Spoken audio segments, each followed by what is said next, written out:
ത്രിയേക ദൈവത്തിൻ്റെ അതിപരിശുദ്ധമായ നാമം മഹത്വപ്പെടുമാറാകട്ടെ. ഏവർക്കും ഹെർമിറ്റ്സ് ടോക്സിൻ്റെ 704 ഭാഗത്തിലേക്ക് സ്വാഗതം. ഇന്നത്തെ പ്രഭാത ചിന്തയ്ക്കായി തിരഞ്ഞെടുത്തിരിക്കുന്ന വേദഭാഗം സഭാപ്രസംഗി 10-ാം അധ്യായം 3-ാമത്തെ തിരുവചനമാണ്.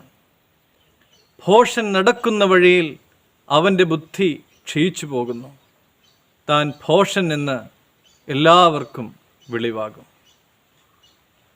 ഒരിക്കൽ ഒരു മനുഷ്യൻ ഒരു പലചരക്ക് കടയിലേക്ക് കടന്നു വന്നിട്ട് ഒരു 500 രൂപ എടുത്ത് കൗണ്ടറിലേക്ക് ഇട്ടിട്ട് അതിന് ചില്ലറ ആവശ്യപ്പെട്ടു. കടയുടമ ചില്ലറ എടുക്കുവാനായി മേശ തുറന്നപ്പോൾ അയാൾ ഒരു തോക്കെടുത്ത് അയാളുടെ നേരെ ചൂണ്ടിക്കൊണ്ട് പണം മുഴുവൻ നൽകുവാൻ ആവശ്യപ്പെട്ടു. കടയുടമ ആ മേശവലിപ്പിൽ നിന്ന് എല്ലാ പണവും എടുത്ത് അയാൾക്ക് കൊടുത്തു. അയാൾ ആ പണവും വാങ്ങിയിട്ട് ഓടിമറഞ്ഞു. എന്നാൽ അയാൾ കൊണ്ടുവന്ന് കൗണ്ടറിലിട്ട ഈ 500 രൂപ എടുത്തില്ല താനും. പ്രിയമുള്ളവരെ, ആ മേശവലിപ്പിൽ ആകെ ഉണ്ടായിരുന്നത് 300 രൂപയോളം മാത്രമായിരുന്നു. നമ്മളും ചിലപ്പോഴൊക്കെ ഭോഷത്വം പ്രവർത്തിക്കാറുണ്ട്. എന്നാൽ ഈ കള്ളൻ ചെയ്തതുപോലെയുള്ളതായ മോശമായ ഒരു കാര്യത്തിന് ആയിരിക്കില്ല. നമ്മുടെ ദൈനംദിന ജീവിതത്തിലാണ്. നമ്മൾ ബുദ്ധിശൂന്യമായി ചെയ്ത ഒരു കാര്യത്തിൽ തിരുത്തൽ വരുത്തിയില്ല എങ്കിൽ അത് നമ്മുടെ ശീലമായി മാറ്റപ്പെടും.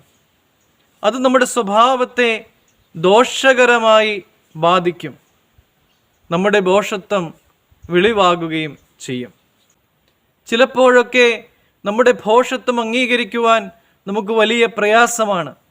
എങ്കിലും നമ്മുടെ സ്വഭാവത്തെ നമ്മൾ തന്നെ ഇടയ്ക്കിടയ്ക്ക് വിലയിരുത്തണം. ചിലപ്പോഴൊക്കെ നമുക്ക് ശിക്ഷണം ആവശ്യമായി വരും. നമ്മുടെ സ്വഭാവത്തിന് ഒരു രൂപാന്തരം ആവശ്യമായി വരും.